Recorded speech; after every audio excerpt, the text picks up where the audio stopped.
క్రీస్తునందు ప్రియ సహోదర సహోదరులకు మన ప్రభువును ప్రియరక్షకుడైన క్రీస్తు యేసు పరిశుద్ధ నామమున వందనములు తెలియజేయచ్చు ఉన్నాను. మరి ఒకసారి యేసు ఇచ్చు ఆశీర్వాదం అనే ఈ కార్యక్రమం వీక్షించుటకు మిమ్మల్ని ప్రేమతో ఆహ్వానిస్తూ ఉన్నాను. నేటి వాక్యము నిమిత్తమై ఆయన సన్నిధిలో ప్రార్థన చేద్దాం. మహాపరిశుద్ధమైన తండ్రి, కృప కలిగిన దేవా, నీకు వందనములు. ప్రభా, మరి ఒకసారి నీ వాక్యమును ధ్యానించుటకు మా జీవితములలో నీవు ఇచ్చిన అవకాశం కొరకు, క్షేమము కొరకు వందనములు ప్రభా. దేవా, నీ వాక్యం ఎంతో నమ్మదగినది ప్రభా. నీ వాక్యమును మా జీవితాల మీద ఆధారం చేసుకొని మా జీవిత దినములను, మా ప్రయాణమును మేము ముందుకు కొనసాగించడానికి మాకు సహాయం చేయండి. నీ వాక్యము మర్మమైంది ప్రభా, దాన్ని మాకు తెలియజేయండి. నీ వాక్యపు సత్యములను మేము ఎరిగి ఉండి ప్రభా, వాటిని తేలికగా ఎంచి నష్టపోకుండా వాటిని అనుసరించి నడవడానికి మాకు, నాయన, వినుచున్న ప్రజలందరికీ, నాకు శక్తిని, నీ యొక్క సహాయాన్ని దయచేయండి. మన్నా టీవీ ద్వారా వెళుచున్న ఈ కార్యక్రమంలో మీరు దీవించండి ప్రభా. నేటి వాక్యము ద్వారా మీరే మాతో మాట్లాడి మమ్మల్ని బలపరచమని యేసునామమున అడిగి వేడుచున్నాను తండ్రి, ఆమేన్. ఆమోసు గ్రంథము 5వ అధ్యాయము 8వ వచనాన్ని చదువుతాను. ఆయన సప్త ఋషి నక్షత్రములను, మృగశీర్ష నక్షత్రమును సృష్టించినవాడు, కారు చీకటిని ఉదయముగా మార్చువాడు, పగటిని రాత్రి చీకటి వలె మార్పు చేయువాడు, సముద్ర జలములను పిలిచి వాటిని భూమి మీద పొర్లి పారజేయువాడు. ఈ వాక్యంలో దేవునికి ఉన్న కొన్ని విశిష్టమైన లక్షణాలు చెప్పబడినాయి. దేవుడు అని చెప్పబడే వ్యక్తి, దేవుడు మనల్ని సృజించినవాడు, ఆయనకున్న ప్రత్యేకమైన లక్షణాలు, విశిష్టమైన లక్షణాలు ఈ వాక్యంలో మనం చూడగలం. ఆయన సప్త ఋషి నక్షత్రములను, మృగశీర్ష నక్షత్రమును సృష్టించినవాడు. వాటిని ఏమన్నాడంటే సప్త ఋషి నక్షత్రములు అంటే 7 స్టార్స్, మృగశీర్ష నక్షత్రము ఆరియన్, వీటిని సృష్టించినవాడంట. వాటిలో ఉన్న బలము, ప్రభావము దేవుని ద్వారా అనుగ్రహించబడినవి కాబట్టి, దేవుడు వాటిని చేసినాడు కాబట్టి వాటిలో ప్రభావం ఉందని, వాటిలో బలం ఉందని మనము వాటి వైపు చూడవలసిన పని లేదు. వాటినే సేవించాలని, పూజించాలని తలంచవలసిన పని లేదు.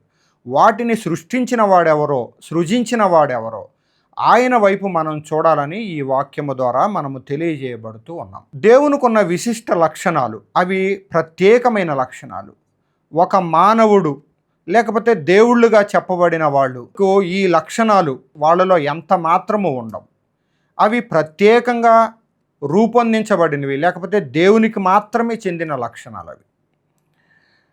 ఆమోసు యోధా రాజ్యమునకు చెందిన వ్యక్తి. అతడు పశుల కాపరి అని చెప్పబడింది. యోధా రాజ్యానికి సంబంధించిన వ్యక్తి పశుల కాపరి అయి మేడి పండ్లు ఏరుకునేవాడంట. అతను చెప్తున్నాడు, నేను ప్రవక్తను కాదు, ప్రవక్త యొక్క శిష్యుని కూడా కాదు, నేను పశుల కాపరిని, మేడి పండ్లు ఏరుకుంటా ఉన్నాను. కానీ దేవుడైన యెహోవా ఒక దినాన నన్ను పిలిచినాడు. నన్ను పిలిచి తన ప్రజలైన ఇశ్రాయేలీయులకు ప్రవచనం చెప్పమని నన్ను పిలిచాడు అని చెప్పినాడు. ఆమోసు ఎలాంటి వాడంటే అతడు సామాన్యమైన వ్యక్తి, కానీ ఈ గ్రంథంలో ప్రత్యేకమైన విషయాలను, దేవుని ఆత్మ ద్వారా అనుగ్రహించబడిన అనేకమైన సత్యములను, లోతైన విషయాలను తెలియజేయుచు ఉన్నాడు. ఈ పై వచనాల్లో ఏం చెప్పబడిందంటే, ఇశ్రాయేలీలంట న్యాయమును అన్యాయముగా మార్చివేశారంట, నీతిని నేలను పడవేశారంట. న్యాయం లేదు, నీతి లేదు, యథార్థత లేదు, దేవుని యందు భయభక్తులు లేవు. దేవుని యందు భయభక్తులు కలిగి ఉంటే నీవు నీతిని అనుసరించాలని, యథార్థతను, న్యాయాన్ని అనుసరించాలని, ఎదుటి వారి పట్ల ప్రేమను కలిగి ఉండాలని, దేవుని యొక్క వాక్యము, ప్రమాణం ఏమైతే చెప్తుందో దాన్నే అనుసరించాలని మనం కోరుతూ ఉంటాం. కానీ ఇశ్రాయేలీయులు ఏం చేసినారంటే, దేవుడు వారికి ఇచ్చిన క్షేమాన్ని, సౌఖ్యాన్ని, సంపదను, వాళ్ళకి ఇచ్చిన రకరకాలైన వనరులు వినియోగించుకొని వాళ్ళు మంచి సౌఖ్యమైన స్థితిలోకి, క్షేమకరమైన స్థితిలోనికి వచ్చిన తర్వాత వాళ్ళు న్యాయాన్ని అన్యాయంగా మార్చేశారంట. న్యాయం లేదు, ఎక్కడ చూసినా అన్యాయమే. నీతి లేదు, అనీతితో, నీతి లేని ప్రవర్తనతో సత్ప్రవర్తన లేని వారుగా ఉన్నారంట. కాబట్టి దేవుడు ఏం చెప్తున్నాడంటే తనను ఆశ్రయించాలని చెప్తా ఉన్నాడు. ఇశ్రాయేలీయులు గనక తనను ఆశ్రయిస్తే అప్పుడు మాత్రమే వాళ్ళు బ్రతకగలరు అని దేవుడు చెప్తా ఉన్నాడు. అది 4వ వచనంలో, ఇశ్రాయేలీయులతో యెహోవా సెలవిచ్చినదేమనగా, నన్ను ఆశ్రయించుడి, నన్ను ఆశ్రయించిన ఎడల మీరు బ్రతుకుదురు. ఇశ్రాయేలీయులారా, మీరు ఇష్టానుసారంగా మీకు ఇష్టం వచ్చినట్టు ప్రవర్తిస్తా ఉన్నారు. శిల్పిని నిర్మాణకుడైన నన్ను విడిచి మరచి అన్య దేవతల వైపు తిరిగిపోయారు, అన్యుల వైపు చూస్తూ ఉన్నారు, నీతిని నేలను పడవేశారు, న్యాయాన్ని అన్యాయంగా మార్చేశారు. కానీ ఇప్పుడు నన్ను గనక మీరు తిరిగి ఆశ్రయించినట్లయితే మీరు బ్రతుకుతారు, లేకపోతే మీకు కఠినమైన శిక్ష కాచుకొని ఉన్నది అని ఇశ్రాయేలీయులను హెచ్చరించడానికి సామాన్యుడైన ప్రవక్త ఆమోసు అని ఆయన్ని దేవుడు ఏర్పాటు చేసుకున్నాడు. ఈ దినాల్లో మనమైనా సరే నిన్నైనా నన్నైనా దేవుడు ఏర్పాటు చేసుకుంటాడు. ఆయన మాట వినడానికి ఇష్టపడితే, నీవు సామాన్యుడివైనా చదువు లేనివాడివైనా, నేను మా ఇంటిలో అల్పమైన వాడు లేకపోతే చిన్నవాడిని, నన్నెవరో పట్టించుకోరు అనుకున్నా సరే, సమాజంలో నీకు విలువ లేనివాడిగా తక్కువైన వాడిగా నువ్వు భావించినా సరే, దేవుని మాట వినడానికి నువ్వు ఇష్టపడితే, దేవుని వైపు చూస్తే, ఆయనను నువ్వు ఆశ్రయిస్తే నీవు బ్రతుకుతావు. అంతేకాదు, నీ చుట్టూ ఉన్న నశించిపోతున్న ప్రజలకు తన ప్రవచనాన్ని చెప్పే వ్యక్తిగా నిన్ను తయారు చేస్తాడు దేవుడు. ఆమోసు సాధారణమైన వ్యక్తి, పశువుల కాపరే. కానీ తనని ఇశ్రాయేలీయులు నశించిపోతున్నారు, వారికి ప్రవచనం చెప్పమని దేవుడు ఆమోసును ఏర్పాటు చేసుకున్నాడు.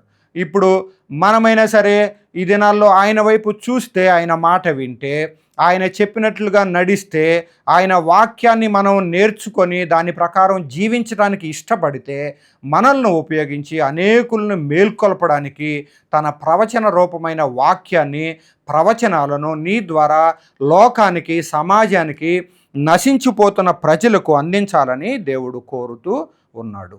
ఇక్కడ చెప్పబడిన వాక్యంలో సప్త ఋషి నక్షత్రము, మృగశీర్ష నక్షత్రము, నక్షత్రాలను మనం చూసినప్పుడు, సూర్యుడు ఇలాంటి వాటిని మనం చూసినప్పుడు అవి గొప్పవని ఎంచుకొని వాటిని దేవుళ్ళని, వాటిని పూజించే కార్యక్రమాలు ఈ రోజుల్లో చేస్తాం. వాటిని నిర్మించిన వాడు, వాటికి క్రమాన్ని ఏర్పాటు చేసిన వాడైన దేవుడు, ఆయన వైపు మనం చూడాలి. కానీ నిజరక్షకుణ్ణి, ఈ ఏర్పాటంతటినీ చేసిన దేవుణ్ణి విడిచిపెట్టి మనము తేలికగా ప్రక్క వైపు చూడటము, ఆయా వ్యక్తుల వైపు, ఆయా దేవతలు, దేవుళ్ళు అనే వారి వైపు చూచి మనల్ని మనం నశింపజేసుకుంటున్నామని ఈ వాక్యములో మనము చూస్తూ ఉన్నాము. ఆయన 8వ వచనంలో, కారు చీకటిని ఉదయముగా మార్చువాడు, పగటిని రాత్రి చీకటి వలె మార్పు చేయువాడు, సముద్ర జలములను పిలిచి వాటిని భూమి మీద పొర్లి పారజేయువాడు, ఆయన పేరు యెహోవా. కారు చీకటిని ఉదయముగా మార్చువాడు. మనం ఆదికాండము 1వ అధ్యాయము 2వ వచనంలో చూస్తే, సముద్ర జలముల మీద కారు చీకటి ఉన్నదని చెప్పబడింది. చీకటి అగాధ జలముల పైన కమ్మి ఉందంట. దేవుని ఆత్మ జలముల పైన అల్లాడుచు, దేవుడు వెలుగు కమ్మని పలుకగా వెలుగు కలిగెను. దేవుడు చేసిన మొట్టమొదటి పని ఇది. అగాధ జలముల మీద చీకటి కమ్మి ఉంటే దేవుడు వెలుగు కలగాలని పలికితే వెంటనే వెలుగు కలిగిందంట. అది మంచిదని దేవుడు చూచినాడు. దేవుడు చేసిన మొట్టమొదటి పని వెలుగును కలిగించుట. ఈ మనం చదివిన వాక్యంలో కారు చీకటిని ఉదయముగా మార్చువాడు. కారు చీకటి, గాఢాంధకారము, ద షాడో ఆఫ్ డెత్, కారు చీకటిని ఉదయముగా మార్చువాడంట. ఆయన ఎవరంటే ఆయన పేరు యెహోవా అని రాయబడి. కారు చీకటి, మరణఛాయ, గాఢాంధకారము ఇవన్నీ ఒకే రకమైన పదాలు. కారు చీకటిలో ఉన్న వ్యక్తి, గాఢాంధకారంలో ఉన్న వ్యక్తి, మరణఛాయల్లో నశించిపోతున్న వ్యక్తికి గనక దేవుని మాటలు వినబడేలాగా చేస్తే అతనిలోనికి విశ్వాసం వస్తుంది. గాఢాంధకారంలో ఉన్న వ్యక్తి, కారు చీకటిలో ఉన్న వ్యక్తి, అతనికి వాక్యం చేరేలాగా చేస్తే అతనిలో విశ్వాసం వస్తుంది. కాబట్టి ఆ విశ్వాసం ఏం చేస్తుందంటే ఆరిపోయిన తన ఆత్మ దీపాన్ని వెలిగిస్తుంది.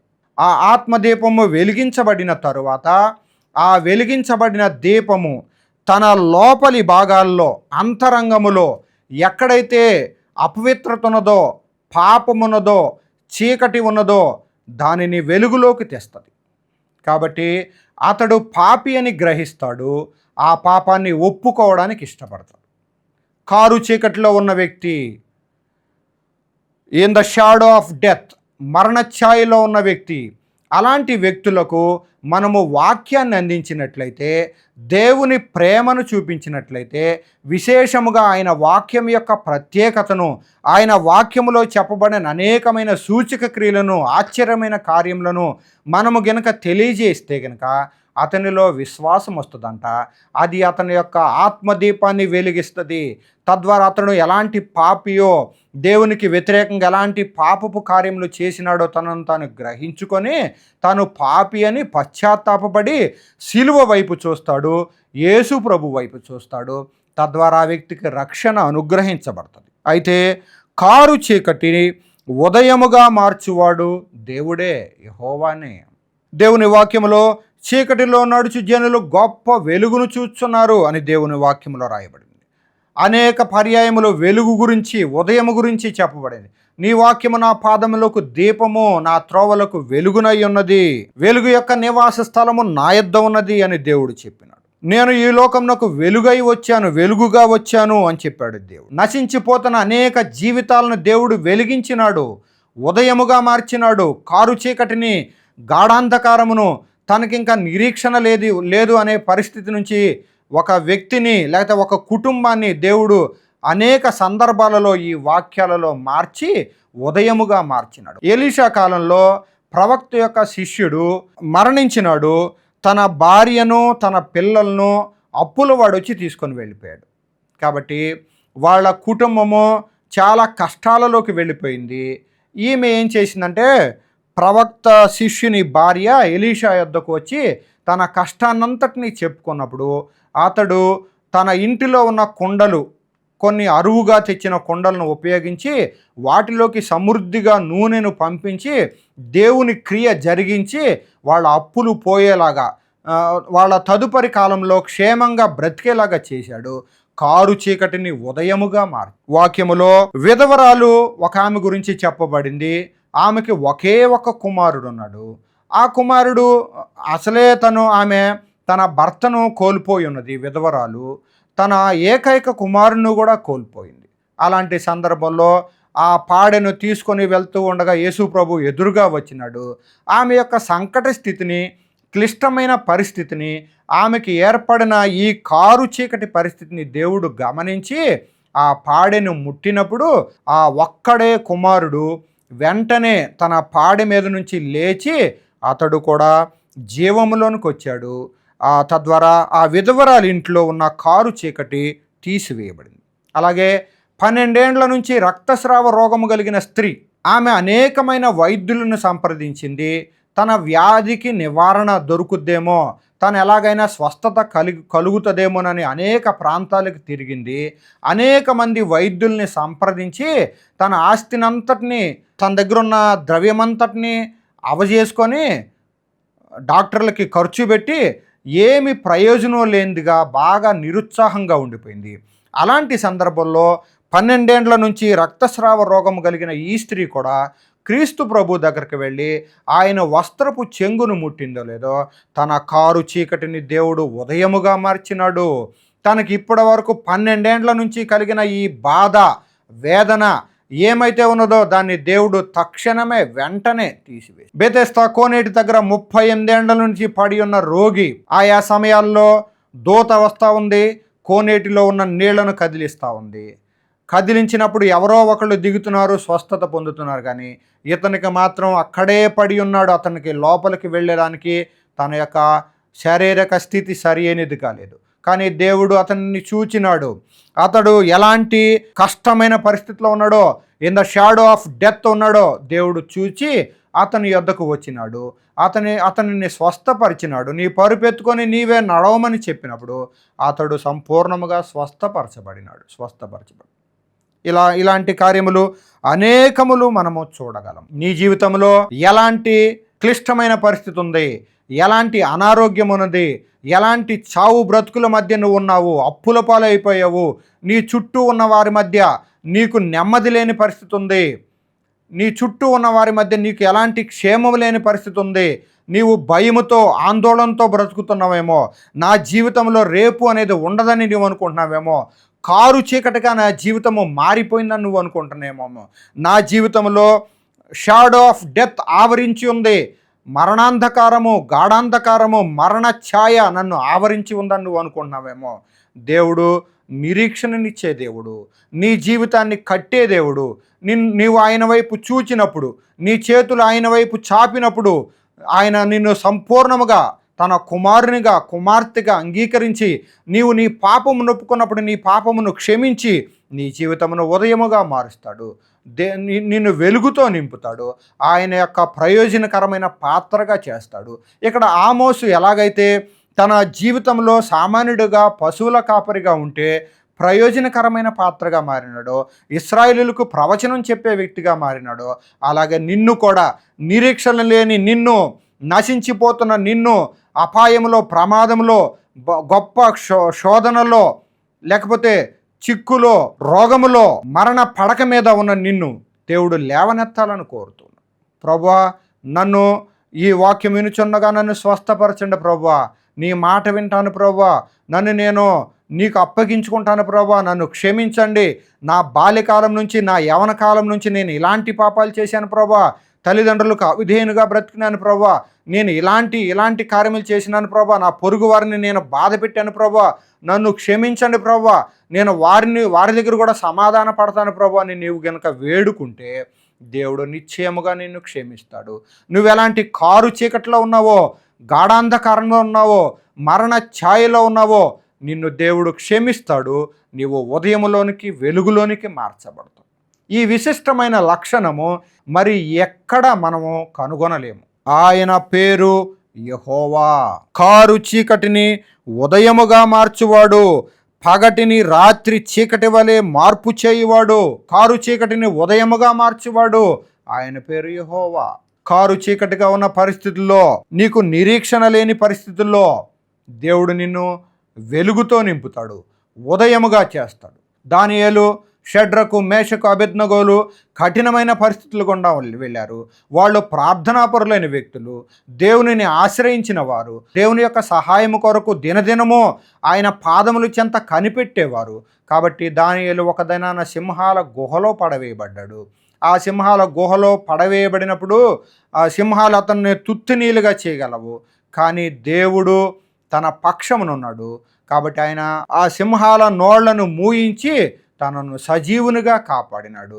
ఉదయమున తిరిగి క్షేమముగా, సజీవముగా ఆ బోనులో నుంచి, సింహాల గుహలో నుంచి బయటకు తీసుకొని రాబడి, ఏడింతలుగా అగ్ని పెంచబడి దానిలో వేయబడిన షడ్రకు, మేషకు, అబేద్నెగోలు దేవునినే ఆశ్రయించిన వారు, ఈ దేవుడే మమ్మల్ని రక్షిస్తాడు, ఒకవేళ రక్షించకపోయినా సరే రాజా నిన్ను కానీ, నువ్వు పెట్టిన ప్రతిమను కానీ మేము మొక్కము అని చెప్పినప్పుడు దేవుడు వారిని విడిచిపెట్టలేదు. వారిని రక్షించుటకు దేవుడు సమీపముగా ఉన్నాడు. దేవుడు వారితో పాటు కలిసి ఆ అగ్నిలో నడిచినాడు, వాళ్ళని బయటకు తీసుకొచ్చాడు. మనము దేవుణ్ణి ఆశ్రయించినప్పుడు వచ్చే సంక్లిష్ట పరిస్థితులను, కష్టమైన పరిస్థితులను మనము ఎదుర్కొని నిలబడినప్పుడు, దేవునిని ఆశ్రయించినప్పుడు ఇక్కడ చెప్పబడినట్లుగా నన్ను ఆశ్రయించడి, నన్ను ఆశ్రయించిన ఎడల మీరు బ్రతుకుదురు, నన్ను ఆశ్రయించిన ఎడల మీరు బ్రతుకుదురు. నన్ను ఆశ్రయించిన వారు ఈ గ్రంథములో ఎంతమంది ఉన్నారో, వాళ్ళు ఎలాగా బ్రతికినారో అలాగా మీరు కూడా బ్రతుకుతారు. నిజముగా, నిశ్చయముగా మీరు నన్ను ఆశ్రయించుట అంటే పెదవులతో నన్ను ఆశ్రయించుట కాదు, ప్రభువా ప్రభువా అని పెదవులతో నన్ను పిలుచుట కాదు, కానీ మీ హృదయమును సరిచేసుకోవాలని దేవుడు తెలియజేస్తూ ఉన్నాడు. ఈ జీవ గ్రంథము మానవుని యొక్క హృదయమును సరిచేయుటకై ఉద్దేశించబడింది. మానవుని యొక్క హృదయముతో వ్యవహరించేది ఈ వాక్యం. నీ హృదయము సరి అయినదైతే, నీ హృదయము ఆయన ఎడల దేవునితో సమాధాన పడేదైతే, నీ హృదయంలో ఎలాంటి పాపపు తలంపులు లేనిదైతే, నీ హృదయమును పరిశుద్ధంగా, పవిత్రంగా కాపాడుకునేవాడివైతే, నువ్వు యవనుడిగా, నువ్వు చదువుతున్న కాలేజీలో ఒక పరిశుద్ధమైన జీవితాన్ని నువ్వు జీవిస్తే దేవుడు నిన్ను నిలబెడతాడు, నిన్ను బ్రతికిస్తాడు. నన్ను ఆశ్రయించుడి, నన్ను ఆశ్రయించిన యెడల మీరు బ్రతుకుతారు. నువ్వు నీ ఆఫీసులో దేవునినే నువ్వు ఆశ్రయిస్తే నీ చుట్టూ ఉన్నవారు నిన్ను అవహేళన చేయొచ్చు, హేళన చేయొచ్చు, నిన్ను తక్కువగా చూడవచ్చు. ఈ లోకం ఒక క్రైస్తవుణ్ణి తక్కువైన వ్యక్తిగా చూస్తుంది. ఇతను సొసైటీతో సంబంధం లేని వ్యక్తిగా, ఒక పెక్యులర్ మ్యాన్గా ఉన్నాడు అని సొసైటీ అంతా అనుకుంటుందేమో, కానీ నీ ఆఫీస్లో ఉన్న వాళ్ళందరూ అనుకుంటారేమో, కానీ నీవు దేవుని కొరకు ప్రత్యేకించబడినవాడు. దేవుని కొరకు నిలబడటానికి నువ్వు ఇష్టపడితే, ఆయననే ఆశ్రయిస్తే, నీ హృదయాన్ని దేవునితో సరిచేసుకుంటే, నన్ను ఆశ్రయించుడి, నన్ను ఆశ్రయించిన యెడల మీరు బ్రతుకుదురు. మీరు న్యాయమును అన్యాయముగా తిప్పివేయడాన్ని మానుకోండి, నీతిని నేలను పడవేయడాన్ని మానుకోండి. నా వైపు చూడండి, నన్ను ఆశ్రయించండి, నన్ను ఆశ్రయించిన యెడల మీరు బ్రతుకుతారు. 2 సమూయేలు గ్రంథము 22వ అధ్యాయము 29వ వచనాన్ని చూద్దాము. యెహోవా, నీవు నాకు దీపమై ఉన్నావు, యెహోవా చీకటిని నాకు వెలుగుగా చేయును. దావీదుకు అనేక మంది శత్రువులు ఏర్పడినారు. సౌలు కూడా తనను చంపాలని చూస్తూ ఉన్నాడు. అలాంటి పరిస్థితుల్లో దేవునిని ఆశ్రయించిన దావీదు సౌలు చేతిలో నుండి, శత్రువుల చేతిలో నుంచి విడిపించబడిన తర్వాత అతడు కృతజ్ఞతతో చెప్తున్న మాట ఇది. యెహోవా, నీవు నాకు దీపమై ఉన్నావు, యెహోవా చీకటిని నాకు వెలుగుగా చేయును. ఈ దినాల్లో మనం కూడా చెప్పవలసిన మాట ఇది. యెహోవా చీకటిని నాకు వెలుగుగా చేయును. నా చీకటి, నా ముందున్న త్రోవ అది చీకటితో ఉన్నా సరే దాన్ని వెలుగుమయంగా చేస్తాడు.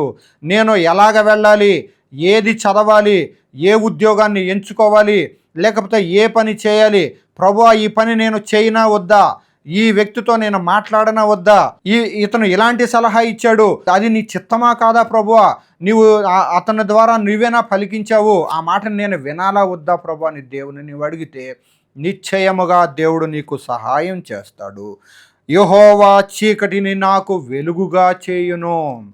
నీవు ఎలాగ ముందుకు వెళ్ళలేని పరిస్థితుల్లో ఉన్నావేమో, కఠినమైన పరిస్థితుల దగ్గర ఆగిపోయావేమో, నీ ప్రయాణము ఆగిపోయిందేమో, ఉన్న పడంగా చదువుల్లో ముందుకు వెళ్ళలేని పరిస్థితుల్లో నువ్వు ఆగిపోయావేమో, నువ్వెన్నెన్నో ప్రణాళికలను ఏర్పాటు చేసుకున్నా కానీ వాటిల్లో ముందుకు కొనసాగలేని పరిస్థితుల్లో అవరోధాలు, ఆటంకాల మధ్య నువ్వు ఉన్నావేమో, కానీ నీవు గనుక దేవునిని ఆశ్రయిస్తే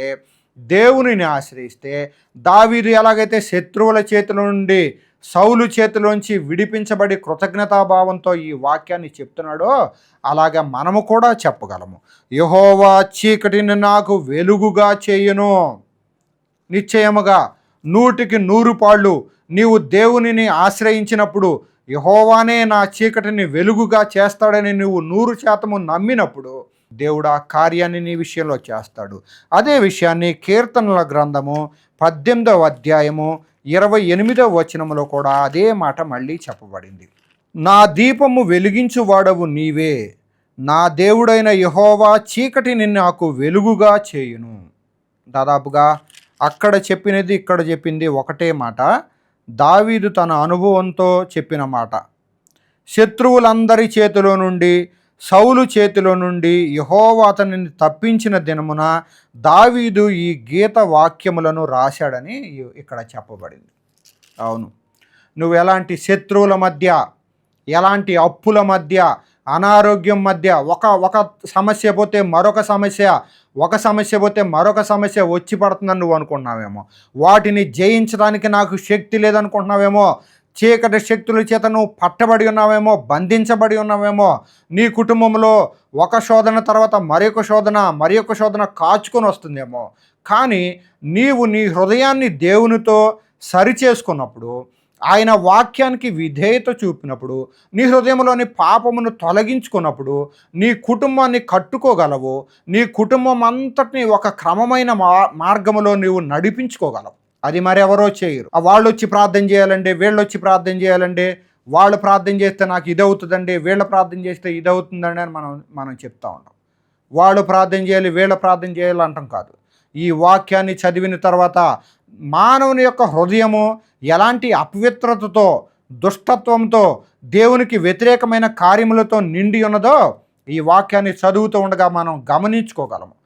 అలా గమనించుకున్నప్పుడు మన హృదయమును దేవునితో సరిచేసుకుంటే కనుక నిజముగా మన సమస్యలు ఎన్ని చిక్కుముళ్ళైనా సరే, సమస్యలైనా సరే, గాఢాంధకారమైన మరణ ఛాయ అయినా, కారు చీకటి అయినా దాన్ని దేవుడు తొలగించి దాన్ని ఉదయముగా చేస్తాడు, వెలుగుగా చేస్తాడు. ప్రారంభంలో మనం చెప్పినట్లుగా చీకటి అగాధ జలముల మీద అలాగ పరుచుకొని ఉంటే దేవుడు వెలుగు కమ్మని ఎలాగ చెప్పాడో అలాగా నీ జీవితం మీద చీకటి పరుచుకొని ఉన్నదేమో, చీకటి శక్తుల ప్రభావం కింద నువ్వు అణగదొక్కబడుతున్నావేమో, అనేకమైన సమస్యలతో ఎటు పాలుపోక తోచక దిక్కులేని వాడుగా నన్నెవరో పట్టించుకోరు అని నువ్వు బాధపడుతూ విచారంలో ఉన్నావేమో, కానీ దేవుని వైపు నువ్వు చూస్తే ఆయన నిన్ను నీ యొక్క పరిస్థితులంతటినీ మార్పు చేస్తాడు.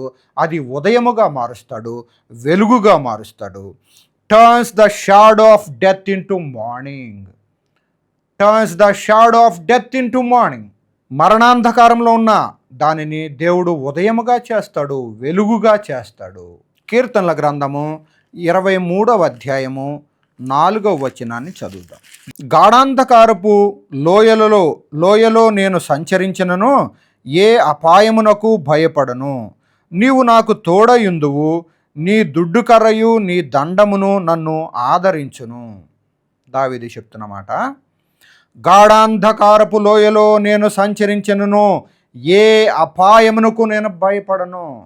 గాఢాంధకారములో సంచరించిన, కారు చీకటిలో ఉన్న, మరణము మధ్య నేను ఉన్నా సరే, ఎలాంటి క్లిష్టమైన పరిస్థితులు ఉన్నా సరే నేను భయపడను, ఏ అపాయానికి భయపడను. ఒక ప్రార్థన చేసే వ్యక్తి, దేవునిని నిజముగా ఆశ్రయించిన వ్యక్తి ఈ మాట చెప్తాడు. ఏ అపాయమునకు నేను భయపడను, నేను పిరికివాడిగా ఉండను. ఎందుకంటే నా దేవుడు నాకు ధైర్యాన్ని ఇస్తాడు, నన్ను వెలుగుతో నింపుతాడు, నా కారు చీకటిని ఉదయముగా మారుస్తాడు. ఎందుకంటే నీవు నాకు తోడయుందువు, నీ దుడ్డు కరయు నీ దండమును నన్ను ఆదరించును. కాబట్టి నేను ఎక్కడున్నా సరే, గాఢాంధకారంలో ఉన్నా సరే, మరణ ఛాయలో ఉన్నా సరే నేను భయపడవలసిన పని లేదని దావీదు చెప్తా ఉన్నాడు. దావీదు కలిగిన ఈ అనుభవం మనము కూడా కలిగి ఉండాలి.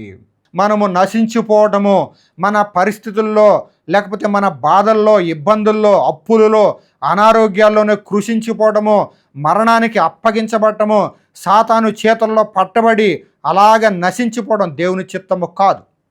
దేవుడు నిన్ను తన ప్రియమైన కుమారునిగా చేయాలని, తనతో పాటు పరలోక రాజ్యములో వారసుడుగా చేయాలని దేవుని యొక్క ఉద్దేశం. కానీ మానవుడు ఈ లోకపు చిక్కులలో, సమస్యల్లో చిక్కుబడిపోయి అన్ని దేవతల వైపు చూచి, ఈ లోకములో ఉన్న అన్యాచారముల వైపు చూచి నశించిపోతున్నాడు, నిరీక్షణ లేనివాడుగానే మిగిలిపోతా ఉన్నాడు. కానీ మనము దేవుని వైపు చూడాలని కోరబడుచు ఉన్నాము. ఆయన కారు చీకటిని ఉదయముగా మార్చువాడు. దావీదు ఈ అనుభవాన్ని చూసినాడు. తను ఎలాంటి కారు చీకటిలో ఉన్నాడో, శత్రువుల మధ్య ఉన్నాడో, తన పక్కనే ఉన్న రాజు అయిన సౌలు ఎలాగ తనను చంపాలని చూస్తూ ఉన్నాడో, అలాంటి ప్రతి సందర్భంలో తను దేవునిని ఆశ్రయించినాడు, నిండు మనసుతో ఆయన్ని వేడుకున్నాడు, ఆయన క్షమాపణ కొరకు పదే దేవుని వైపు చూచినాడు. కనుక దేవుని నుంచి తనకు ఆశ్రయం కలిగింది. నన్ను ఆశ్రయించిన మీరు బ్రతుకుదురు అనే వాక్యము దావీదు విషయంలో నెరవేర్చబడింది. మన విషయంలో కూడా దేవుడు ఈ మాటను నెరవేర్చాలని కోరుతున్నాడు.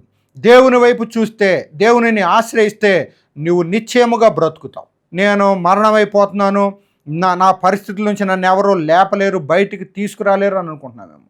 వాక్యము మానవులకి తేలికైపోయింది.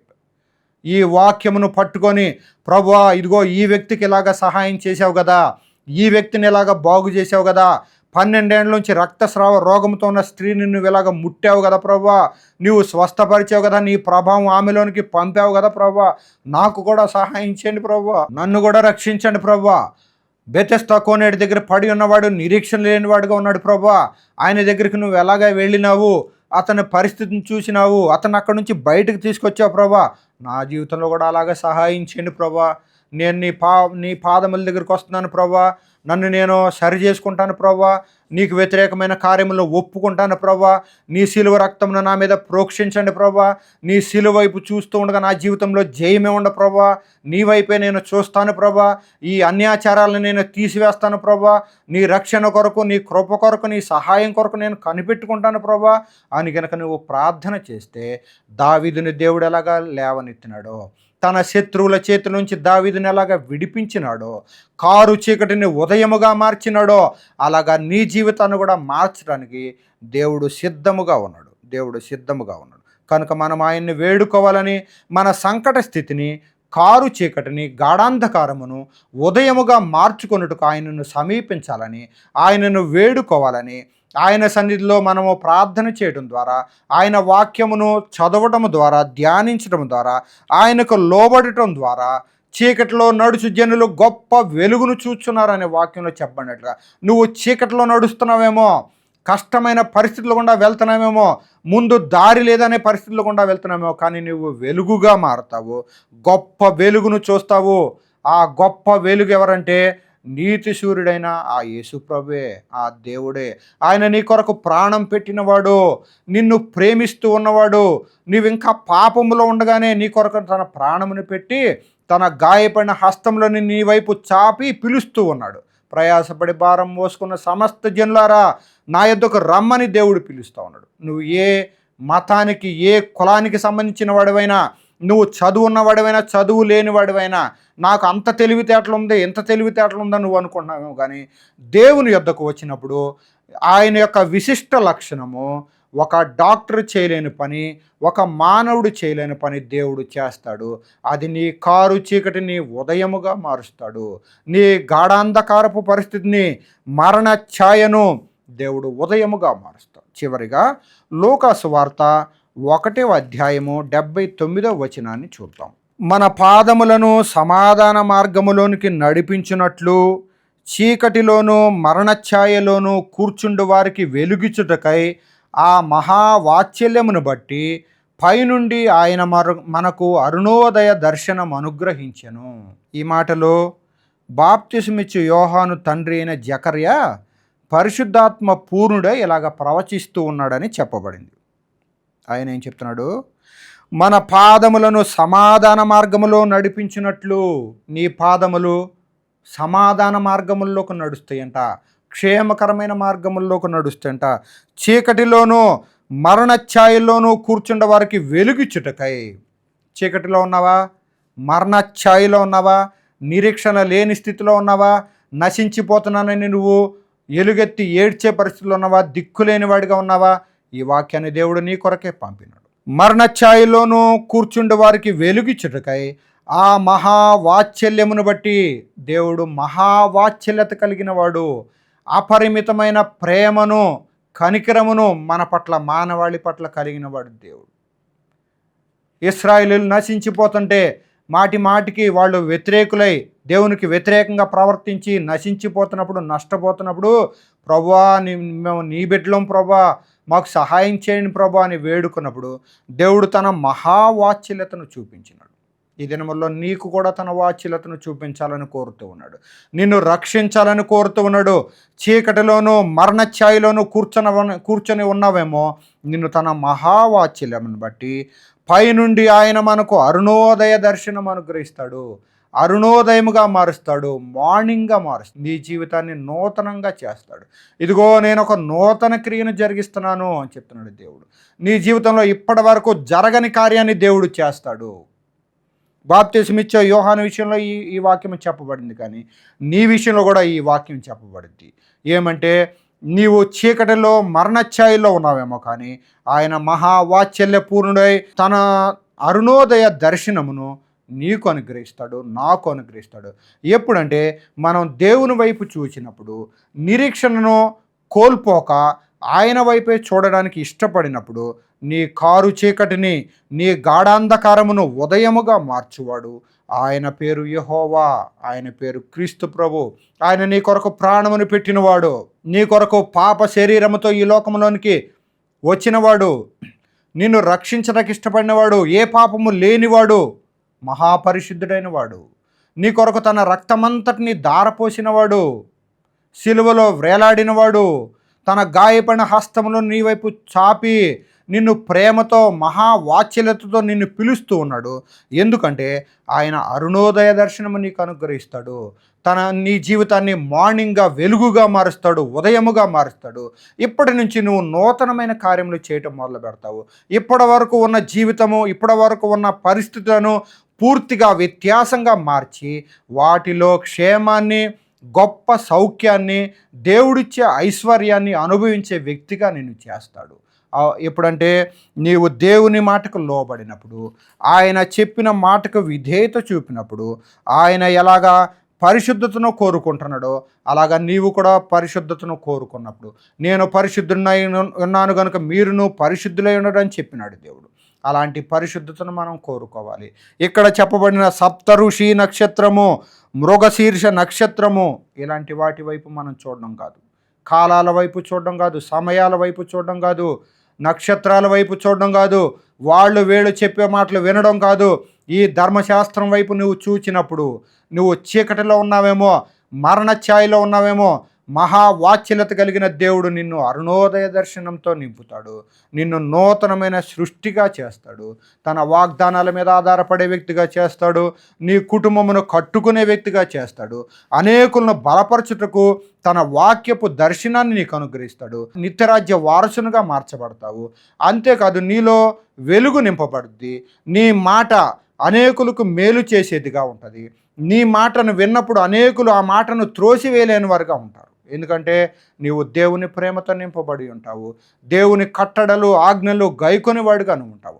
అలాంటి వారిగా మనం ఉండాలని, మన కారు చీకటి పరిస్థితులను, గాఢాంధకారమును, కారు చీకటిని, మరణాంధకార పరిస్థితులను, షాడో ఆఫ్ డెత్ ఉన్న పరిస్థితులను మార్చుకొని మన జీవితాలను ఉదయముగా చేయాలని, వెలుగుగా చేయాలని, ఆయన యొక్క వాక్య దర్శనంతో మనం నింపబడాలని, ఈ లోకములో జయమును కలిగిన వ్యక్తులుగా, నిరుత్సాహము నుండి, నిస్పృహ నుంచి మనము దేవుని వైపు చూస్తూ నిరీక్షణ కలిగిన వారుగా మనం జీవించాలని దేవుడు కోరుతూ ఉన్నాడు. కనుక మనము ఆయన మాటకు లోబడి ఆయన వైపు చూచుటకు మనం ఆయనకు సమర్పించుకోవాలని, ఆయన వాక్యమునకు మనం లోబడాలని నేను కోరుతూ ఈ నా మాటలు ముగిస్తూ ఉన్నాను.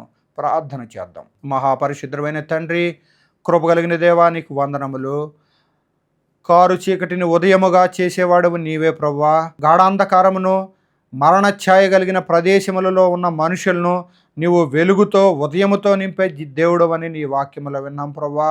సామాన్యుడిగా ఉన్న ఆమోసు ఎలాగ నీ మాట విని ప్రభువా నిన్ను అంగీకరించి ప్రభువా నీ ప్రవచనం చెప్పే వ్యక్తిగా మారాడు. మా జీవితాల్లో కూడా నీ నూతనమైన కార్యం చేయండి ప్రభువా. దావీదు శత్రువుల మధ్య, సమస్యల మధ్య, చిక్కుల మధ్య ఉన్నప్పుడు నిన్ను ఆశ్రయించినప్పుడు నువ్వు ఎలాగ విడిచిపెట్టక ఆయన్ని రక్షించినావు ప్రభా. మమ్మల్ని కూడా ఈ దినముల్లో రక్షించండి. నీ మాట వినేవారముగా చేయండి ప్రభా. నీ వైపు చూచుచు విధేయతతో నిన్ను వెంబడిస్తూ నీ కుమారులుగా, నీ కుమార్తెలుగా మారడానికి సహాయం చేయండి. ఈ లోకములో వీటి వైపు మేము చూచి నాయన శిల్పివి, నిర్మాణకుడువైన నిన్ను త్రోసివేసి నీ ప్రేమను, నీ శిలువ రక్తమును ప్రభా మేము నిర్లక్ష్యం చేసే స్థితిలో మిగిలి ఉండకుండా మీరే మాకు సహాయం చేయండి. ఈ వాక్యములను మీరు దీవించండి. యేసు ఇచ్చే ఆశీర్వాదమును మీరు బలపరచండి ప్రభా, సహాయం చేయండి. నీ ఆత్మతో మమ్మల్ని నింపండి. ఈ వాక్యము అనేకులకు మేలుకరమైనదిగా, ప్రయోజనకరమైనదిగా చేయండి. అపాత్రులను క్షమించుము, నీ కనికరము చూపండి. ఈ వాక్యం కొరకు స్తుతులు చెల్లించుకుంటూ యేసు నామమున అడిగి వేడుచున్నాను తండ్రి. ఆమేన్.